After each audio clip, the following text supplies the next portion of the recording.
Japan's prime minister vowed Monday to break the shell of mutual distrust with North Korea by meeting leader Kim Jong-un face-to-face and restoring diplomatic relations between the two historic foes.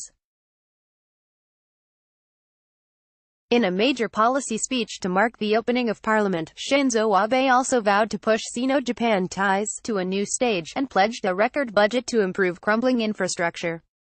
In the world's third biggest economy, I will act resolutely, never failing to seize every opportunity to break the shell of mutual distrust, and I myself will directly face Chairman Kim Jong-un to resolve North Korea's nuclear and missile issues, as well as the abductions issue, Abe said.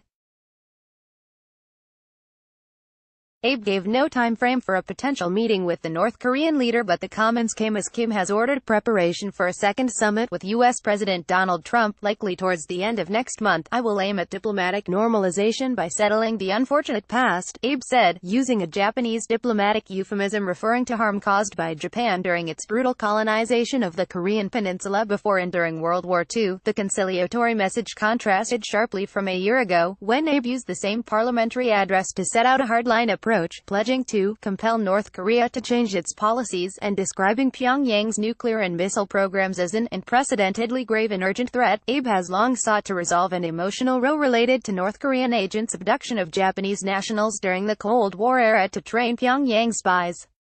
Pyongyang released what it said were the 5 survivors in 2002, and said 8 others it admitted kidnapping had all died.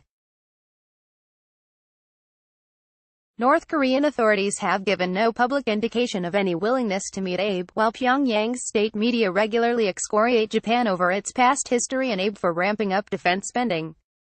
A commentary by the official KCNA news agency earlier this month called Japan a heinous criminal state against humanity, and an immoral and impudent country, peace and prosperity. On China, Abe said ties had completely returned to a normal path after he visited President Xi Jinping in Beijing last year.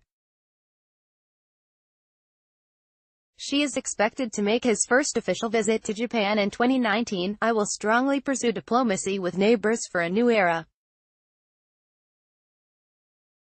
In order to make Northeast Asia truly a land of stable peace and prosperity, he said. Bilateral ties were harmed in 2012 when Tokyo nationalized disputed islands in the East China Sea, also claimed by Beijing.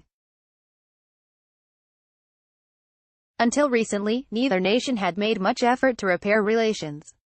But Japan's business community has long urged Abe to improve ties with China, Tokyo's largest trade partner as well as the biggest source of foreign tourists, who are collectively becoming a key driver of the country's chronically fragile economy. Tokyo believes a successful Xi visit is key to a productive G20, which Japan hosts this year, and hopes the Chinese leader will attend the 2020 Olympic Games. Abe was cautious about Russia, amid a territorial row over tiny islands to Japan's north that has proved difficult to resolve despite frequent meetings with President Vladimir Putin. Domestically, Abe vowed to press ahead with an upcoming consumption tax hike from the current 8% to 10% from October. He also pledged a whopping 7 trillion yen $64 billion on infrastructure spending, as the nation's many roads and bridges become dilapidated and Japan routinely faces serious natural disasters such as flooding and earthquakes.